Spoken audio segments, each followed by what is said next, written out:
اور خواتین و حضرات آپ کو بتاتے چلیں کہ محکمہ تعلیم سندھ نے بڑا اعلان جاری کر دیا ہے۔ کراچی شہر سمیت سندھ کے دیگر شہروں کے تمام تر اسکولوں میں گرمیوں کی چھٹیوں میں تعطیلات میں اضافہ کر دیا گیا ہے۔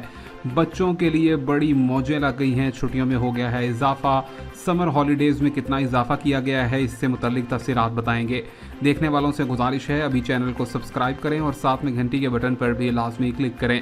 آپ کو بتائیں کہ جہاں پر سندھ کے تمام تر تعلیمی مراکز جو ہیں وہ 1 اگست سے کھل جانے تھے، معمول کی سرگرمیاں بحال ہو جانی تھیں، لیکن ایک مرتبہ پھر سے گرمی کی شدت میں شدید اضافے کے باعث سندھ میں تعلیم کے تمام تر مراکز جو ہیں وہ 14 اگست تک مزید 2 ہفتوں کے لیے بند کر دیے گئے ہیں، اور بتایا گیا ہے گرمی کی شدت میں اضافہ اور ہونے والی آگے آنے والے دنوں میں بارشوں کے سلسلے میں یہ تمام تر ایکشن لیا گیا ہے۔